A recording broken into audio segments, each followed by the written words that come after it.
দেশে করোনা সংক্রমণ বেড়ে যাওয়া ও দেশব্যাপী লকডাউনের ঘোষণা আসায় পাকিস্তান অনূর্ধ্ব-19 দলের সফর স্থগিত করেছে দেশটির ক্রিকেট বোর্ড। এক সংবাদ বিজ্ঞপ্তিতে বিষয়টি নিশ্চিত করেছে পিসিবি। বাংলাদেশে করোনা সংক্রমণ রোধে 14 এপ্রিল থেকে কঠোর লকডাউনের ঘোষণা দিয়েছে সরকার। এর কারণেই পাকিস্তান অনূর্ধ্ব-19 দলের বাংলাদেশ সফর স্থগিত করেছে দুই দেশের ক্রিকেট বোর্ড। পূর্ব নির্ধারিত সূচি অনুযায়ী 11 এপ্রিল বাংলাদেশ সফরে আসার কথা ছিল পাকিস্তানের যুবাদের, কিন্তু এ মাসের শুরুতে দেশে লকডাউন ঘোষণা করায় তাদের সফর পিছিয়ে দেওয়া হয়। নতুন সূচি অনুযায়ী তাদের বাংলাদেশে আসার কথা ছিল 17 এপ্রিল, তবে এবারও সেটাও স্থগিত হয়ে গেল। করোনার প্রকোপ কমলে এবং ফাঁকা উইন্ডো পেলে সিরিজটি আয়োজন করতে চায় দুই দেশের ক্রিকেট বোর্ড। প্রেস বিজ্ঞপ্তিতে এমনটাই জানিয়েছে পিসিবি। নতুন সূচিতে 23 এপ্রিল থেকে সিলেট আন্তর্জাতিক ক্রিকেট স্টেডিয়ামে অনুষ্ঠিত হওয়ার কথা ছিল সিরিজের একমাত্র 4 দিনের ম্যাচ। এরপর ওয়ানডে সিরিজের প্রথম 3 ম্যাচ সেখানে হওয়ার পর শেষ দুটি ওয়ানডে অনুষ্ঠিত হওয়ার কথা ছিল ঢাকায়।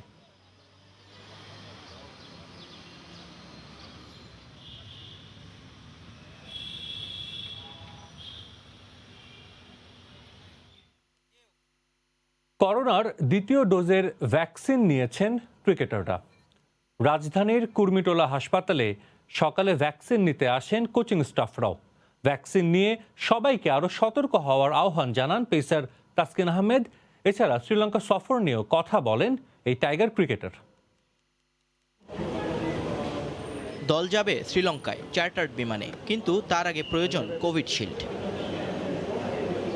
তাই তো দেশব্যাপী চলা দ্বিতীয় ডোজের টিকা কর্মসূচিতে যোগ দিলেন ক্রিকেটাররা। ওশেনিয়াতে যাওয়ার আগে যারা দিয়েছিলেন প্রথম ডোজ, এবার তাদের দ্বিতীয় ধাপের পালা।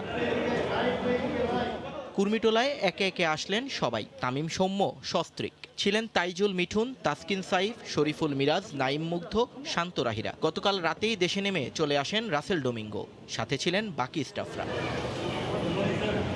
এরপর টিকা গ্রহণ শেষে দেশবাসীকেও টিকা নিতে আহ্বান জানালেন ক্রিকেটাররা। আমরা আজকে সেকেন্ড ডোজ দিলাম ভ্যাকসিনের। বাংলাদেশ ক্রিকেট বোর্ড এবং মাননীয় প্রধানমন্ত্রীকে অসংখ্য ধন্যবাদ যে এরকম সুন্দর প্রিভিলেজ দেওয়ার জন্য। আমাদের ভ্যাকসিন ডোজটা কমপ্লিট হয়ে গিয়েছে। আশা করছি যে আমাদের আশেপাশে যারা আছে তারাও, যেহেতু অনলাইনে ব্যবস্থা আছে, এই সুযোগটা যাতে কাজে লাগায় এবং সচেতন থাকে সবাই। মাঠের মানুষ যেখানেই যাক কথা তো বলতেই হয় ক্রিকেট নিয়ে, তাই তাসকিনকেও জানাতে হলো শ্রীলঙ্কা সফরের পরিকল্পনা। প্রিপারেশন ভালো, ওখানে যেও কিছুদিন পাবো, তো আশা করি ভালো কিছু হবে। আল্লাহ ভরসা, সবাই দোয়া করেন আল্লাহ যাতে আমাদের সুস্থ রাখে আর সেরাটা দেয়, তাহলে ভালো কিছু হবে। এদিকে করোনা আক্রান্ত হয়েছেন বিসিবির ক্রিকেট অপারেশনস চেয়ারম্যান এবং জাতীয় দলের সাবেক অধিনায়ক আকরাম খান। নিয়ন মোহাইমিন, সময় সংবাদ, ঢাকা। শ্রীলঙ্কা সফরে কোয়ারেন্টিন জটিলতার সমাধান হয়েছে।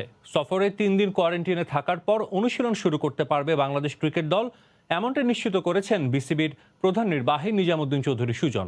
এছাড়াও তিনি জানান, এশিয়া কাপ আয়োজন নিয়ে শঙ্কা থাকলেও আসরে অংশ নেওয়ার ব্যাপারে প্রস্তুত আছে টাইগাররা। আমাদের যেটা প্ল্যান রয়েছে, আমাদের প্রথম 3 দিন রুম কোয়ারেন্টাইন, তারপর প্র্যাকটিস চলবে, আর তারপর একটা উইদিন আমাদের টিমের মধ্যেই, আমাদের প্লেয়ারদের মধ্যেই একটা প্র্যাকটিস ম্যাচের আয়োজন করা হয়েছে। শ্রীলঙ্কাও বাংলাদেশে আসার প্রোগ্রাম রয়েছে। আমরা আশা করছি আগামী মিড মেতে শ্রীলঙ্কা 3টা ওয়ানডে ম্যাচ খেলার জন্য বাংলাদেশে আসবে। এশিয়া কাপটা যেহেতু এশিয়ান ক্রিকেট কাউন্সিল দেখছে, সো আমার মনে হয় যে Asian cricket council will be the right organization ওখান থেকে কথা বলাটা। আমরা বিইং এ মেম্বার, আমরা এটা বলতে পারি যে আমরা আমাদের প্রিপারেশন নিয়ে রেখেছি। যদি এশিয়া কাপের কোনো স্লট বা কিছু নির্ধারিত হয়, আমরা সেভাবে অংশগ্রহণ করব। রোববার শুরু হচ্ছে সাকিব আল হাসানের আইপিএল মিশন। নিজের পুরনো দল সানরাইজার্স হায়দ্রাবাদের বিপক্ষে মাঠে নামবেন বিশ্বসেরা অলরাউন্ডার। গেল আসরে প্রত্যাশা পূরণে ব্যর্থ হওয়া সুনীল নারায়ণের জায়গায় একাদশে জায়গা হতে পারে সাকিবের, এমন খবর ভারতের গণমাধ্যমে। চেন্নাইয়ে ম্যাচ শুরু হবে বাংলাদেশ সময় রাত 8টায়। অপেক্ষার প্রহর শেষ হতে চলেছে। অবশেষে আবারও পার্পল গোল্ড জার্সিতে মাঠে দেখা যাবে সাকিব আল হাসানকে। সাকিব নাইটদের জন্য লাকি চার্ম, যে দুবার শিরোপা জিতেছে কেকেআর। দলে ছিলেন মিস্টার 75। শিরোপা জয়ের পথে রেখেছিলেন গুরুত্বপূর্ণ ভূমিকা। 2019 বিশ্বকাপে অতি মানবীয় পারফরমেন্সের পর সাকিবকে নিয়ে প্রত্যাশার ব্যাপ্তিও বেড়েছে। মৌসুমের প্রথম ম্যাচে সাকিব আল হাসানদের প্রতিপক্ষ সানরাইজার্স হায়দ্রাবাদ। সাবেক দলের বিপক্ষে প্রথম ম্যাচে সাকিব খেলবেন কিনা এ নিয়ে সবারই আছে ব্যাপক আগ্রহ। কেকেআরের মতো সাবেক চ্যাম্পিয়ন সানরাইজার্স হায়দ্রাবাদ এবার মুখিয়ে আছে শিরোপা ফিরে পেতে। দলটার কোচ ট্রেভর বেইলিস কেকেআরও ছিলেন 2012 থেকে 15 পর্যন্ত।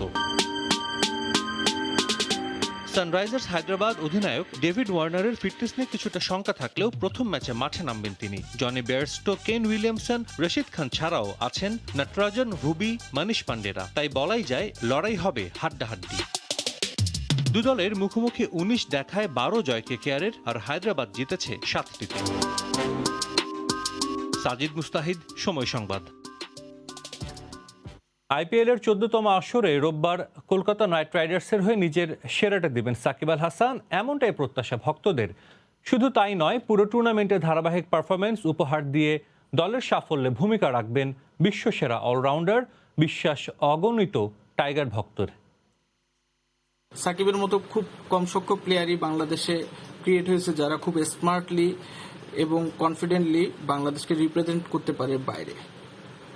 আমার এবারকার বিশ্বাস সাকিব আল হাসান কেকেআরে আবারও ধারাবাহিক পারফরমেন্সের মাধ্যমে তার নিজেকে এবং বাংলাদেশকে তুলে ধরবে। সানরাইজার্স হায়দ্রাবাদের বিপক্ষে প্রথম ম্যাচ এবং তার জন্য তাকে অনেক অনেক শুভকামনা। As a Shakib Al Hasan fan, I wish him all the best. Shakib Al Hasan আমাদের দেশের যেমন গর্ব এবং আমাদের সকলের একটা প্রত্যাশা থাকে সবসময় সাকিব আল হাসানের প্রতি তিনি তার সেরাটা দিয়ে খেলবেন।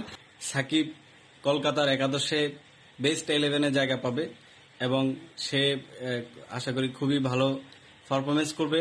পুরো টুর্নামেন্টেই তিনি কলকাতা নাইট রাইডার্স টিমের অবিচ্ছেদ্য অংশ হবেন এবং 2012 এবং 2014 সালের পরে আবারও কলকাতা নাইট রাইডার্স টিমকে শিরোপা জয়ের স্বাদ এনে দিতে সক্ষম হবে। সে খেলার মাঠে নামবে এবং অবশ্যই ভালো খেলবে। বোলিং এবং ব্যাটিং এর নৈপুণ্য দিয়ে কলকাতা টিমকে জয় ছিনিয়ে আনবে। ক্লাব ফুটবলের সবচেয়ে আকর্ষণীয় ম্যাচ এল ক্লাসিকো আজ। মুখোমুখি হবে দুই চিরপ্রতিদ্বন্দ্বী রিয়াল মাদ্রিদ ও বার্সেলোনা। এবারের ম্যাচটি বাড়তি গুরুত্ব পাচ্ছে শিরোপার হিসেব নিকেশ থাকায়।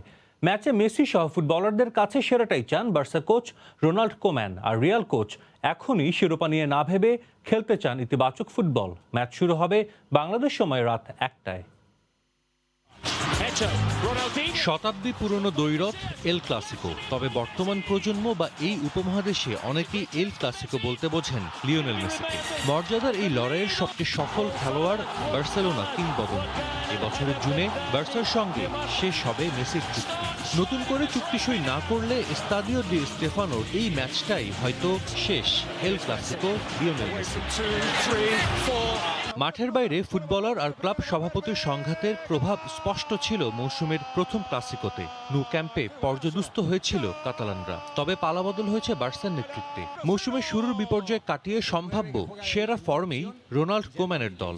এবছর লা লিগায় তারা একটা ম্যাচেও হারেনি, জয় আছে 14 ম্যাচের 13টিতেই। এবার ক্লাসিকো জিতলে লা লিগার শিরোপা পুনরুদ্ধারের অনেকটা কাছে চলে যাবে কাতালানরা। কৌতুনীয় ফাতি ছাড়া নতুন কারো নাম যোগ হয়নি ইনজুরি লিস্টে। দল যেভাবে খেলছে তাতে নির্ভারী থাকার কথা কোম্যানের। বা পায়ের জাদুকরী ফুটবলে কতবারই তো চিরপ্রতিদ্বন্দ্বীদের নাজেহাল করেছেন মেসি। আরও একটাবার তার দিকেই তাকিয়ে কোচ। জয়ের জন্য আমাদের নিখুঁতভাবে খেলতে হবে। মেসি আমাদের সবচেয়ে গুরুত্বপূর্ণ খেলোয়াড়। এই ম্যাচে সে তার সেরাটাই দিবে বলে আমার বিশ্বাস।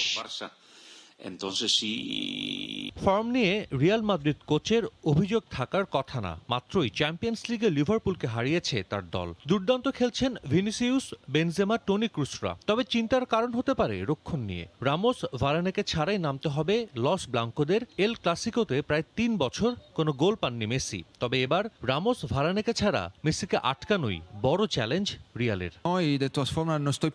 এমন ম্যাচে সবাইকে সর্বোচ্চ দিয়ে খেলতে হবে। আমরা এখনই শিরোপা নিয়ে ভাবতে চাই না, তবে ইতিবাচক ফুটবল খেলাটা জরুরি। অনেকেই বলছেন মেসি বার্সা ছেড়ে যাবে, তবে আমি চাই মেসি বার্সেলোনাতেই থাকুক। ওর কারণে বাড়তি আকর্ষণ আছে লা লিগায়।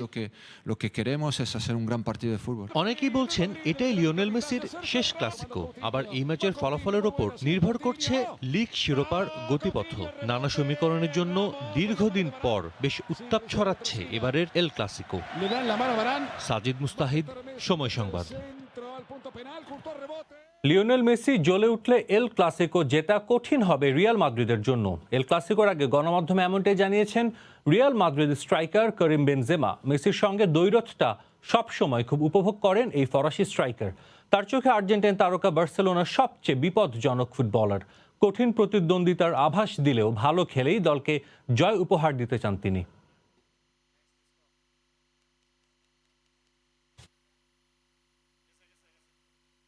করোনায় নাকাল জনজীবন, প্রতিদিনই ঝরছে প্রাণ, জনমনে স্বস্তি নেই এতটুকু। এর মধ্যেই সবার মাঝে উত্তাপ ছড়াতে হাজির রিয়াল মাদ্রিদ ও বার্সেলোনা। মৌসুমের প্রথম এল ক্লাসিকো দেখতে মুখিয়ে আছেন ফুটবল প্রেমীরাও, রোমাঞ্চ ছড়াতে প্রস্তুত ফুটবলাররাও। লা লিগায় এবারের এল ক্লাসিকো বেশ গুরুত্বপূর্ণ রিয়াল ও বার্সা দু দলের জন্যই। 29 ম্যাচে 65 পয়েন্ট নিয়ে 2 নম্বরে আছে বার্সা, 63 পয়েন্ট নিয়ে 3-এর রিয়াল। শীর্ষে থাকা অ্যাটলেটিকোর সংগ্রহ 66 পয়েন্ট। এ দুই দলের লড়াইয়ে যে জিতবে সেই এগিয়ে যাবে শিরোপার রেসে। ফুটবল বিশ্বে দুই চিরপ্রতিদ্বন্দ্বী দলের লড়াই অনেকই আছে, কিন্তু স্পেনের ফুটবলের রিয়াল বার্সা দ্বৈরথকেই সবকিছুর চেয়ে এগিয়ে রাখতে চান রিয়াল স্ট্রাইকার করিম বেনজেমা। তার মতে এল ক্লাসিকোই বিশ্বের সবচেয়ে জনপ্রিয় দ্বৈরথ। ইপিএল, বুন্দেসলিগা আরো অনেক লিগের খেলাই আমরা প্রতিনিয়ত দেখে থাকি, কিন্তু আমার কাছে রিয়াল বার্সার মধ্যকার এল ক্লাসিকোকেই সেরা মনে হয়। এর পরতে পরতে ছড়িয়ে থাকে রোমাঞ্চের ছোঁয়া। 2009 সাল থেকে রিয়ালের জার্সিতে খেলছেন বেনজেমা। 187 গোল করেছেন 374 ম্যাচে। এ মৌসুমে লা লিগায় তার গোল 18টি। রিয়ালের অন্যতম নির্ভরতার প্রতীক এই ফরাসি তারকা। রিয়ালে যোগ দেওয়ার পর থেকেই বার্সেলোনা তারকা মেসির সঙ্গে দ্বৈরথটা বেশ উপভোগ করেন বেনজেমা। তার চোখে মেসি বার্সেলোনার সবচেয়ে বিপজ্জনক ফুটবলার। সে জ্বলে উঠলে এল ক্লাসিকো জেতা কঠিন। আমার চোখে বার্সেলোনার সেরা তারকা মেসি। সে জ্বলে উঠলে ভেন্যু যেখানেই হোক না কেন ম্যাচ জেতা কঠিন। ওর সঙ্গে লড়াইটা বেশ উপভোগ করি আমি। ও থাকলে জমে ওঠে ম্যাচ। প্রতিপক্ষ দলের হয়েও মেসির খেলা উপভোগ করেন বেনজেমা। সেখানে নিজের দলের সতীর্থদের কাছে তো মেসি আরও প্রিয়। এল ক্লাসিকোর আগে গণমাধ্যমে তেমনটাই জানিয়েছেন বার্সেলোনা মিডফিল্ডার পেদ্রি। মাঠে মেসি নাকি তাকে সবসময় ভালো খেলার জন্য অনুপ্রেরণা যোগান। আর্জেন্টাইন তারকার স্নেহ মমতা বড় প্রিয় এই স্প্যানিশ ফুটবলারের কাছে। পারভিন আক্তার, সময় সংবাদ। দর্শক, আপনারা এতক্ষণ প্রতিবেদনে দেখছিলেন। আর কিছুক্ষণ পর এল ক্লাসিকোতে মুখোমুখি হবে রিয়াল মাদ্রিদ এবং বার্সেলোনা, এবং এল ক্লাসিকোর নানা খুঁটিনাটি তথ্য আছে এবং সেগুলো জানাতে আমাদের সঙ্গে এখন যুক্ত হচ্ছেন সহকর্মী তারেক হাসান শিমুল। ধন্যবাদ সাজিদ। আসলে এল ক্লাসিকো আসলে ধ্রুপদী দ্বৈরথ কিংবা শতবর্ষী দ্বৈরথ যেটাকে বলি না কেন, গোটা বিশ্বের ফুটবল ভক্তরা, যদিও স্প্যানিশ ক্লাব ফুটবলের একটি দ্বৈরথ, তারপরেও কিন্তু গোটা বিশ্বের ফুটবল ভক্তরা কিন্তু এই একটি ম্যাচের দিকে কিন্তু তাকিয়ে থাকে। যদি ম্যাচগুলোর আলোচনা করি, আসলে এল ক্লাসিকো এখন পর্যন্ত যদি যে ম্যাচগুলো হয়েছে সেগুলো যদি আমি আপনাদেরকে একটু দেখাই, যে দর্শকরা নিশ্চয়ই দেখতে পাচ্ছেন 278টি ম্যাচ এখন পর্যন্ত আসলে দুই দলের মধ্যে হয়েছে, যেখানে আসলে জয়টা বেশ খুব বেশি যে পার্থক্য তা না। 115 ম্যাচে জয় পেয়েছে বার্সেলোনা, অন্যদিকে রিয়াল মাদ্রিদের 101টি ম্যাচে জয়, আর হচ্ছে ড্র 62টি ম্যাচে। যদি এই ম্যাচগুলোর এর আগের হিসেবগুলোর কথা বলি বা সাম্প্রতিক সময়ের হিসেবগুলোর কথা বলি, সাম্প্রতিক সময়ের আলোচনা করলে দেখা যাচ্ছে যে রিয়াল বার্সেলোনার ক্ষেত্রে কিন্তু বেশ এগিয়ে রয়েছে। সেক্ষেত্রে তাছাড়া ম্যাচটাও কিন্তু হচ্ছে রিয়াল মাদ্রিদের ঘরের মাঠে, সেক্ষেত্রে কিন্তু এগিয়ে রাখতে হবে রিয়াল মাদ্রিদকে। যদি আপনি দেখেন একাদশটা রিয়াল মাদ্রিদের, সেক্ষেত্রে কিন্তু আপনি দেখতে পাবেন থিবু কর্তোয়া বরাবরই পছন্দের তালিকায় থাকবেন গোলপোস্টে। সেক্ষেত্রে কিন্তু তাছাড়া যদি ফরমেশনের কথা বলি, 3-4-3 ফরমেশনটা স্বাভাবিকভাবে জিনেদিন জিদান পছন্দ করে থাকেন, এবং কি সেই দিক থেকে কিন্তু ভিনিসিয়াস, বেনজেমা, অ্যাসেন্সিওকে দায়িত্বটা পালন করতে হবে। বার্সেলোনার যে রক্ষণ ভাগ আছে তাদেরকে মানে বিপদে রাখার জন্য। সেক্ষেত্রে কিন্তু যে ডিফেন্সের যারা রয়েছেন তাদের ভূমিকাটাও কিন্তু নিশ্চয়ই কঠিন হবে, কারণ কি বার্সেলোনার একাদশের কথা যদি বলি, বার্সেলোনার একাদশ কিন্তু আসলে এই ম্যাচটা আসলে একটা যদি বলি যে মেসির জন্য কি শেষ এল ক্লাসিকো কিনা, সেটা নিয়ে আসলে একটা সবার মনেই প্রশ্ন, আসলে মেসি কি এই সিজনের পরে চলে যাবেন কিনা। তো একাদশটা এখানে যদি দেখি কোম্যানের পছন্দের যে ফরমেশনটা, সেটাও কিন্তু 3-4-3 ফরমেশনে গ্রিজম্যান, ডেম্বেলে রয়েছেন মেসির সাথে, বুস্কেটস, পেড্রিরা আসলে মিডফিল্ডের দায়িত্বটা পালন করবেন। তাছাড়া যদি বলি লেংলেট আছে, ডিজং আছে, আরাউহোরা রয়েছে। তবে বেশ কয়েকজন ফুটবলার যেমন রিয়াল শিবিরে ইনজুরিতে রয়েছেন, সেই সাথে কিন্তু বার্সেলোনা শিবিরেও আসলে ইনজুরির মধ্যে রয়েছেন। তাছাড়া হচ্ছে স্টেগেনের হচ্ছে গোলপোস্টের দায়িত্বে থাকবেন স্টেগেন। শিমুল, আমরা দেখছিলাম আপনি বলছিলেন যে দু দলের একাদশটা কেমন হতে পারে, মুখোমুখি লড়াই, কে এগিয়ে আছে। মেসির কথাও কিন্তু বলছিলেন যে এটা শেষ এল ক্লাসিকো হতে পারে। ইউরোপিয়ান গণমাধ্যমে কিন্তু বলছে যেহেতু এবছরের জুনেই মেসির চুক্তি শেষ হয়ে যাবে, যদিও নতুন সভাপতি এসেছে, তারপরও কিন্তু অনেকে ভাবছেন যে হয়তোবা মেসি ক্লাব পরিবর্তন করতে পারেন। তো আমরা যতটুকু জেনেছি বা জানি লিওনেল মেসি এল ক্লাসিকোর সবচেয়ে সফল ফুটবলার। আপনার কাছে লিওনেল মেসির কি তথ্য আছে বা কি জানাবেন, কি পরিসংখ্যান আছে? নিশ্চয়ই সাজিদ, এই বিষয়টা নিয়ে একটু আসলে বিস্তারিতভাবেই বলতে চাই, কারণ এল ক্লাসিকো যদি বলি আসলে লিওনেল মেসিকে আলাদাভাবেই বলতে হবে। কারণ এল ক্লাসিকো মানে বিশ্ব ফুটবলের কাছে আগে যেমনটা দৈরত ছিল যে এল ক্লাসিকো মানে রোনালদো মেসির দৈরতটা ছিল, এখন রোনালদো যেহেতু চলে গেছে স্প্যানিশ লিগ ছেড়ে, সেক্ষেত্রে কিন্তু মেসিকে ঘিরেই সবচেয়ে বেশি আকর্ষণ। এখন পর্যন্ত যদি এই ম্যাচটা খেলে তাহলে সেক্ষেত্রে কিন্তু 45টা ম্যাচ খেলা হবে এল ক্লাসিকোতে মেসির। এখন পর্যন্ত 26টি গোল করেছেন, অ্যাসিস্ট 14টি। হ্যাট্রিক আছে একের অধিক, 3 থেকে 4 জন ফুটবলার রয়েছেন যারা হচ্ছে এই এল ক্লাসিকোতে একের অধিক হ্যাট্রিক করেছেন, তার মাঝে মেসি একজন। তবে সবচেয়ে বড় যে বিষয়টি আসলে যে সবচেয়ে বেশি ম্যাচ খেলা যে লিওনেল মেসি এবং কি সার্জিও রামোস, যেহেতু নেই এই ম্যাচে, রামোস হচ্ছে ইনজুরির কারণে রিয়াল শিবিরে থাকছেন না, সেক্ষেত্রে কিন্তু রামোসের কিন্তু এই সুযোগ ছিল যে সবচেয়ে বেশি 46টা ম্যাচ খেলার। সেক্ষেত্রে মেসির সুযোগটা হচ্ছে রামোসকে এই ম্যাচের মাধ্যমে হচ্ছে তার সমতায় ফিরে আসা, আর সেই দ্বৈরথটা তো থাকছেই।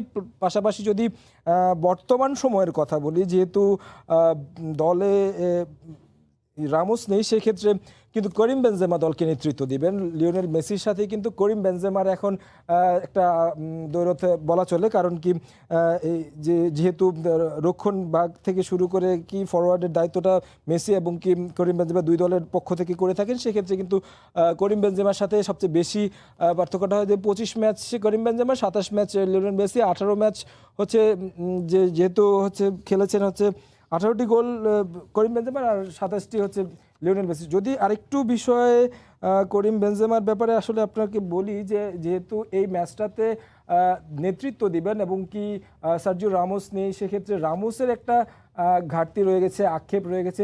পাশাপাশি বলা হচ্ছে যে স্প্যানিশ লিগ যদি লিওনেল মেসি ছেড়েই দেন, সেক্ষেত্রে তো নিশ্চয়ই এটা এল ক্লাসিকো তার শেষ এল ক্লাসিকো। সেই সাথে কিন্তু যে স্প্যানিশ যে গণমাধ্যমগুলো রয়েছে সেগুলো বলছে যে এটা সার্জিও রামোসের জন্যও কিন্তু একটা শেষ এল ক্লাসিকো হতে পারে, কারণ তার বয়সও শেষ দিকে। সেক্ষেত্রে তিনিও কি আসলে চলে যাচ্ছেন কিনা সেই বিষয়গুলো নিয়ে কিন্তু একটি গুঞ্জন রয়ে গেছে। সেক্ষেত্রে যদি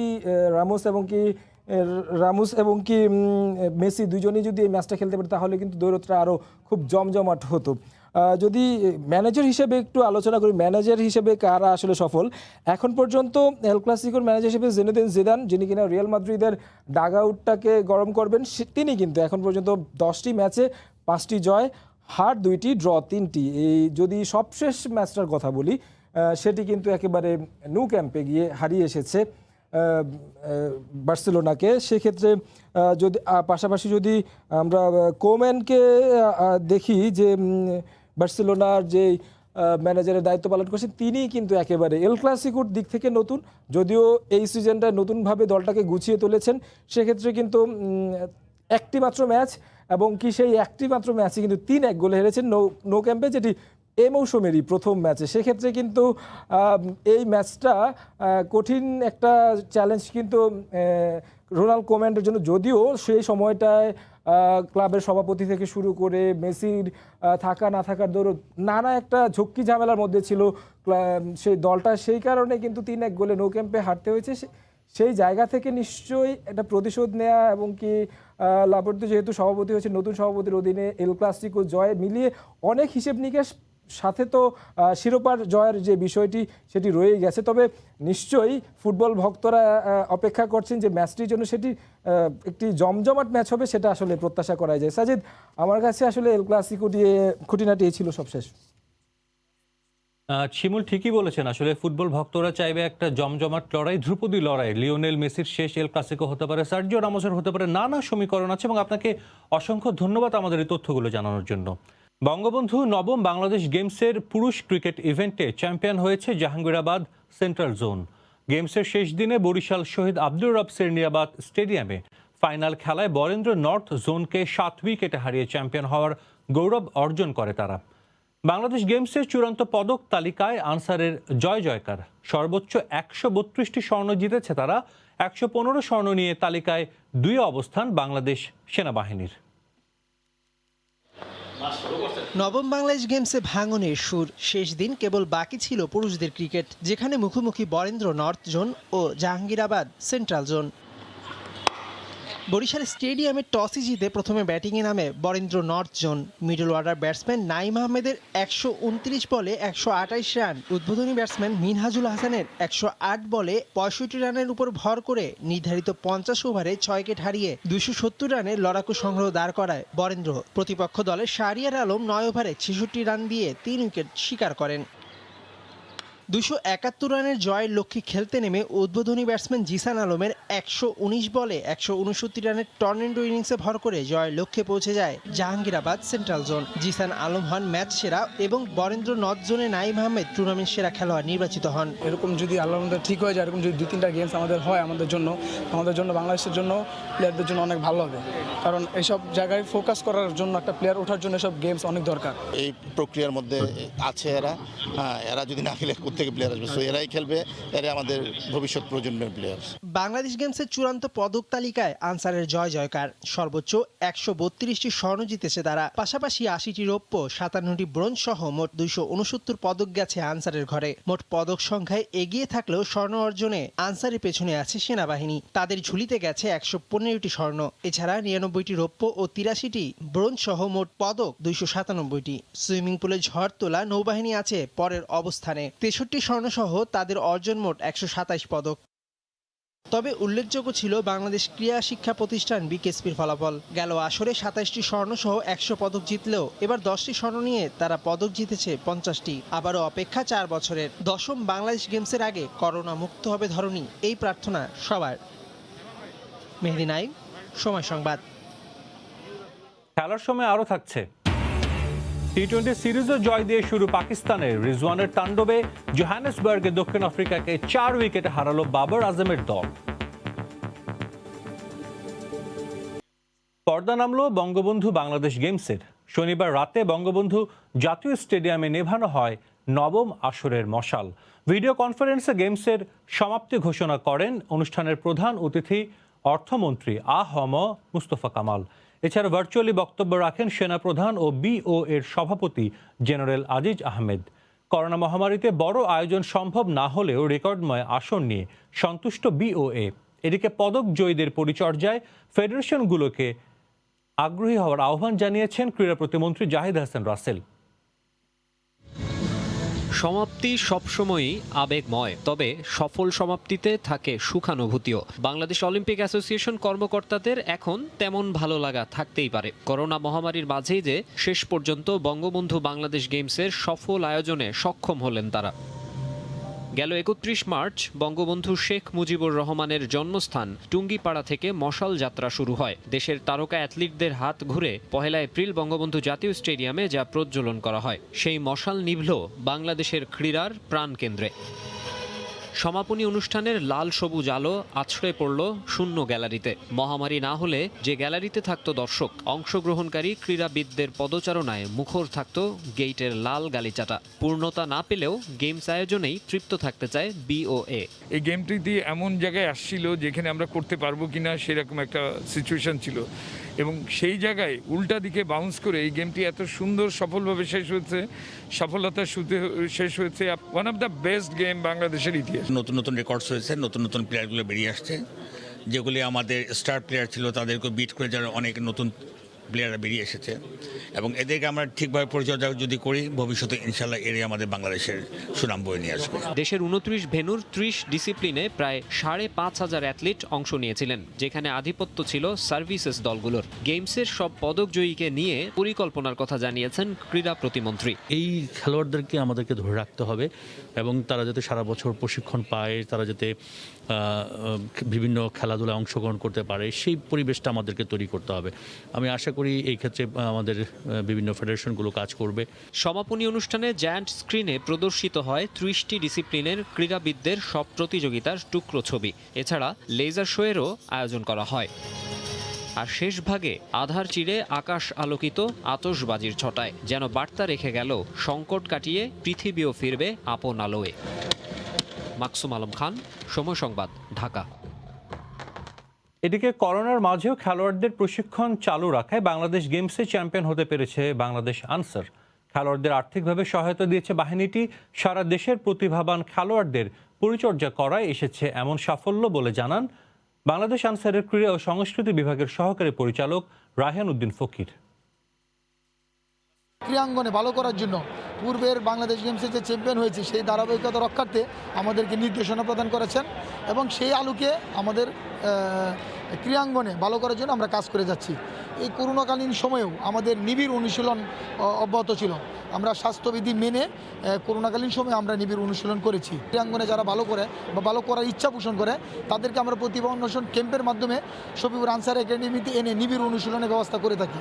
তো সেটা একটা অন্যতম বড় কারণ। সেখান থেকে অনেক উদীয়মান তরুণ ভালো খেলোয়াড় বের হয়ে আসে। তো আমরা প্রতিভা অন্বেষণ ক্যাম্পের থেকে প্লেয়ার সিলেক্ট করি আর আমাদের যে সমস্ত প্লেয়ার রয়েছে পূর্বের তাদেরকে নিবিড় অনুশীলন করাই।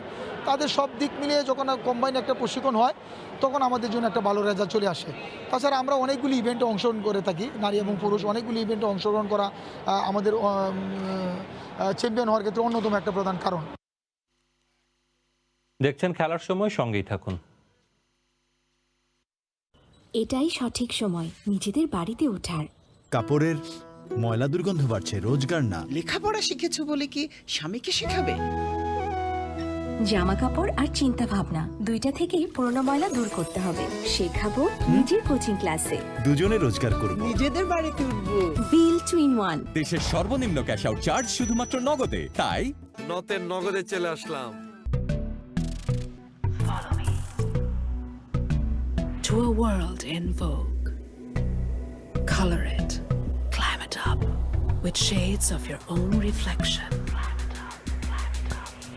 Berger Luxury Silk Metallic Finish.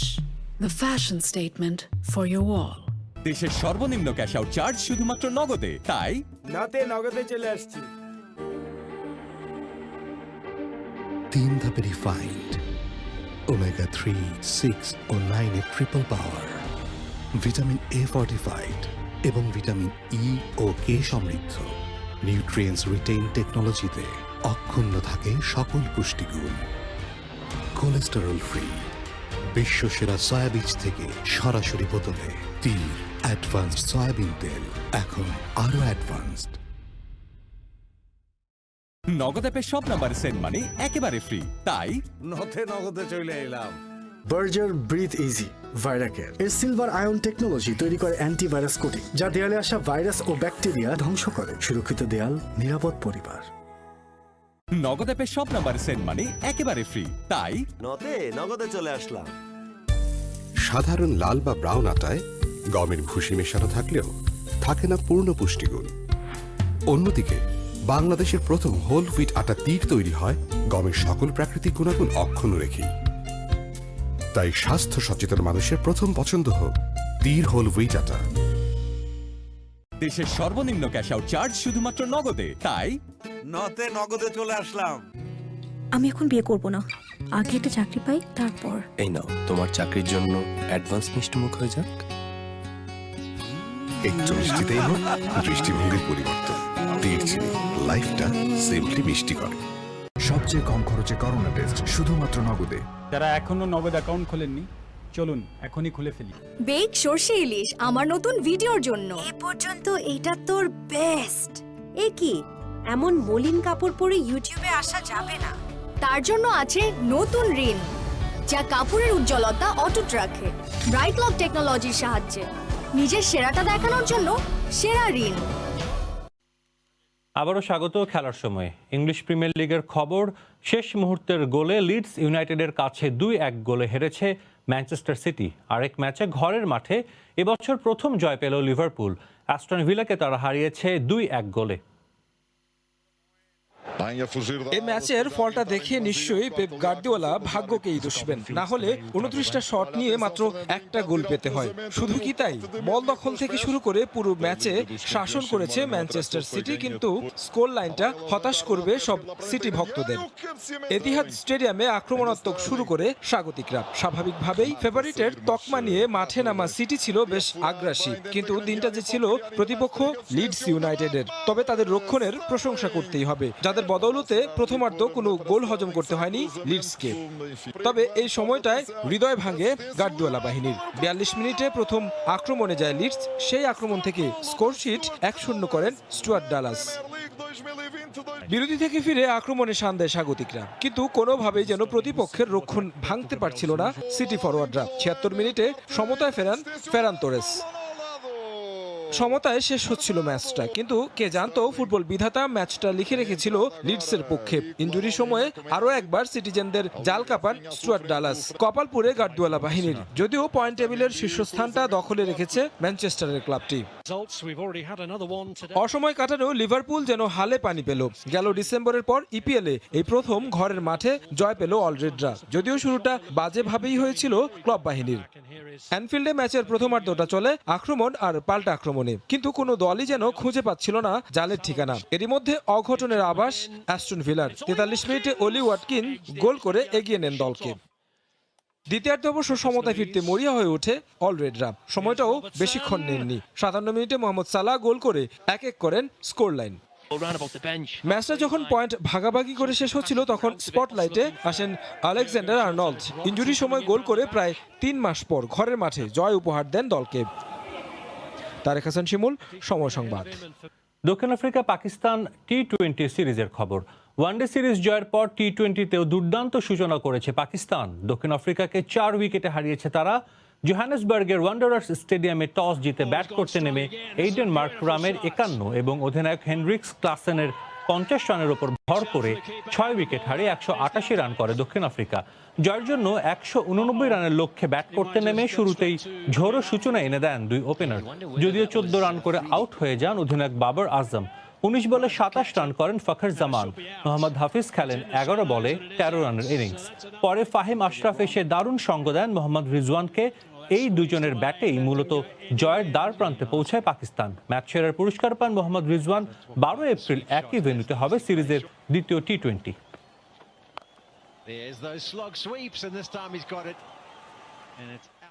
লন্ডনে হবে আইপিএল এর খেলা। কিছুটা অবাস্তব মনে হলেও এমনটাই করতে চান লন্ডনের মেয়র সাদিক খান। লন্ডনকে ক্রীড়া বিশ্বের রাজধানী হিসেবে বিশ্ব দরবারে তুলে ধরতে আগামীতে 2 ঐতিহ্যবাহী স্টেডিয়াম লর্ডস ও ওভালে আইপিএল এর ম্যাচ আয়োজন করার কথা ভাবছেন সাদিক খান। এই বিষয়ে বিসিসিআইয়ের সঙ্গে আলোচনা করবেন বলেও জানিয়েছেন তিনি।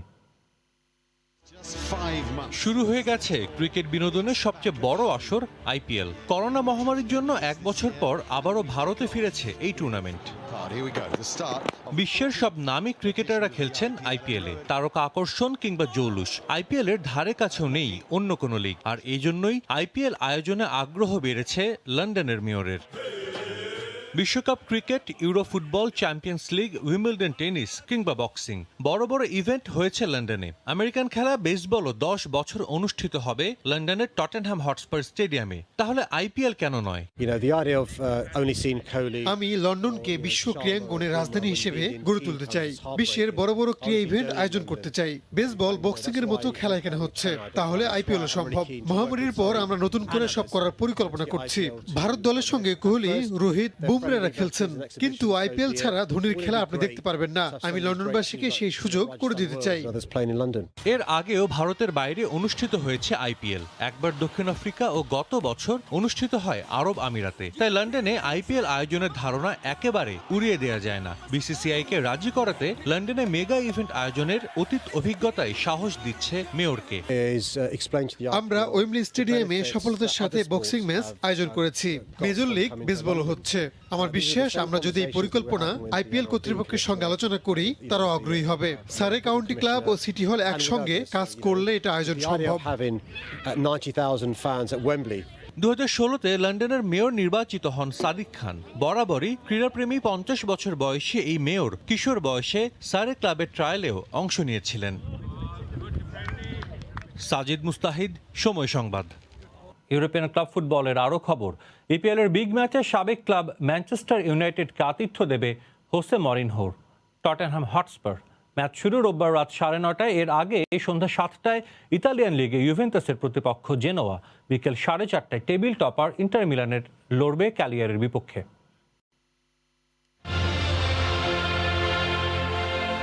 2018-19 মৌসুম বাদ দিলে গেল কয়েক বছর ইপিএল এর লড়াইটা যেন একপেশে। টাইটেল জয়ী দলটার ধারে কাছেও থাকে না অন্যরা। ব্যতিক্রম চিত্র নয় এবারও। সিটিজেনদের শিরোপা উৎসব যে প্রায় নিশ্চিত। বিপরীতে বাকি দলগুলো লড়ছে চ্যাম্পিয়ন্স লিগের টিকেটের মিশনে। টটেনহ্যাম যেন তারই একটা। 31তম রাউন্ডের ম্যাচে এবার স্পারদের পার হতে হবে ইউনাইটেড বাধা। ওলে গানার সোলশায়ারের অধীনে নিজেদের গুছিয়ে এনেছে রেড ডেভিলস শিবির। সব ধরনের প্রতিযোগিতা মিলিয়ে সবশেষ 23 ম্যাচে তারা হেরেছে মোটে। তবে প্রতিপক্ষ টটেনহ্যাম বলেই যত চিন্তা, কারণ মাস্টারমাইন্ড হোসে মরিনহোর টোটকা বদলে দিতে পারে সব হিসেব নিকেশ। হাঁটুর ইনজুরিতে অ্যান্থনিও মার্শিয়াল আর ফিল জোন্স কোভিড পজিটিভ হওয়ায় এ ম্যাচে এরিক বেইলিরও সার্ভিস মিস করবে ইউনাইটেড। তবে শঙ্কা থাকলেও র্যাশফোর্ড আর লুক শোয়ের জন্য শেষ পর্যন্ত অপেক্ষা করবেন কোচ। সেক্ষেত্রে 4-2-3-1 ফরমেশনে দলকে খেলাতে পারেন ওলে গানার সোলশায়ার। অন্যদিকে টটেনহ্যাম পাবে না বেন ডেভিস আর ডোহার্টির সার্ভিস। অনুশীলনে ফিরেছেন সন হিউং মিন। এদিকে এবারের মৌসুমে ইন্টারের দাপটের কাছে সিরিয়ার রেকর্ড চ্যাম্পিয়ন ইউভেন্টাসের পারফরমেন্স যেন হয়ে গেছে ফিকে। সমান ম্যাচে 12 পয়েন্ট এগিয়ে ইন্টার। তাই তো শিরোপা ধরে রাখার আশা কার্যত শেষ হয়ে গেলেও সরাসরি চ্যাম্পিয়ন্স লিগ খেলতে এই ম্যাচে জয় চাই ক্রিশ্চিয়ানোর ইউভেন্টাসের। তবে এবারের মৌসুমে জায়ান্টদের রুখে দিতে জুড়ি নেই জেনোয়ার। লিগের দ্বিতীয় সর্বোচ্চ 11টা ম্যাচ ড্র করেছে তারা। তবে পরিসংখ্যান কথা বলছে তুরিনোর ক্লাবটির পক্ষে। গেল এক দশকে জেনোয়ার বিপক্ষে হারেনি ইয়োভরা।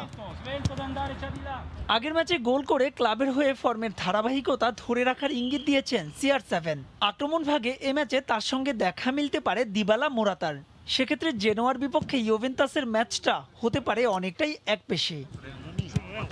মাহবুব রিমন, সময় সংবাদ।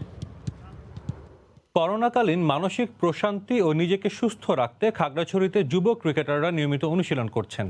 বড় ক্রিকেটার হওয়ার স্বপ্ন নিয়ে নিয়মিত মাঠে ব্যাট বল হাতে ঘাম ঝরাচ্ছেন তারা। জিতেন বড়ুয়ার পাঠানো তথ্য ও ছবি নিয়ে রিপোর্ট। ভোরের আলো ফোটার পরপরই যুব ক্রিকেটাররা মাঠে নেমে পড়েন এমন ক্রিকেট অনুশীলনের জন্য। খাগড়াছড়ি সরকারি উচ্চ বিদ্যালয় মাঠটি তাই ভোরবেলায় থাকে সরব। প্রভাতে ব্যাট বলের ক্রীড়া শৈলী রপ্ত করার এই আয়োজন যে কাউকেই মুগ্ধ করবে। যুব ক্রিকেটাররা আত্মবিশ্বাস নিয়ে তৈরি করছেন নিজেদের। তাদের স্বপ্ন আকাশ ছোঁয়া। তাই কোনো বাধা ছাড়াই মাঠটিতে অনুশীলন করতে বিভিন্ন ড্রাইভিং প্রশিক্ষণ বন্ধ সহ মাঠ সংস্কারের দাবি জানিয়েছেন খেলোয়াড়রা। ন্যাশনাল ক্রিকেট টিমে যেন এখান থেকে বিশেষ করে খাগড়াছড়ি জেলা থেকে যেন ক্রিকেটাররা উঠে আসে এবং ভালো মানের ক্রিকেট উপহার দিয়ে আমাদের বাংলাদেশকে রিপ্রেজেন্ট করতে পারে এবং আমাদের দেশকে রিপ্রেজেন্ট করতে পারে। আমাদের মাঠের মধ্যে গাড়ি চালানো শেখা হয়, তারপরে মোটরসাইকেল চালানো শেখা হয়, তারপর ভারী যানবাহন এই মাঠে চলাচল করে, যার ফলে আমাদের মাঠটা নষ্ট হয়ে যাচ্ছে। আমরা খেলাধুলার মাধ্যমে যুব সমাজকে মাঠে নিয়ে আসবো, মাদক মুক্ত করব। আমাদের খাগড়াছড়ি থেকে কয়েকজন প্লেয়ার আমরা উঠাইতে পারি, এই কারণে আমরা নিয়মিত এখানে প্র্যাকটিস করি। আমরা যাতে একটা মাদক মুক্ত সমাজ করতে পারি বা যুবক সমাজ যাতে খারাপ কাজে লিপ্ত না হয় বা মানসিক প্রশান্তির লক্ষ্যে আমরা এই খেলার আয়োজন করে থাকি। ক্রীড়াঙ্গন চাঙ্গা থাকলে মানসিক প্রশান্তি ও শারীরিক সুস্থতার পাশাপাশি মাদকের থাবা থেকে রক্ষা পাবে সমাজ। তাই ক্রীড়ার এমন ভালো উদ্যোগকে উৎসাহিত করা উচিত বলে মনে করেন এই কোচ। আমাদের আশা আছে এখান থেকে আমরা জাতীয় পর্যায় পর্যন্ত যাতে খেলোয়াড় দিতে পারে, সেজন্য আমরা চেষ্টা করতেছি। জেলার ক্রীড়া অঙ্গনে ক্রিকেটকে সমৃদ্ধ করার লক্ষ্যে এবং যুব ক্রিকেটারদের ক্রীড়ামুখী করে গড়ে তুলতে গত 1 বছর ধরে চলছে এই প্রয়াস।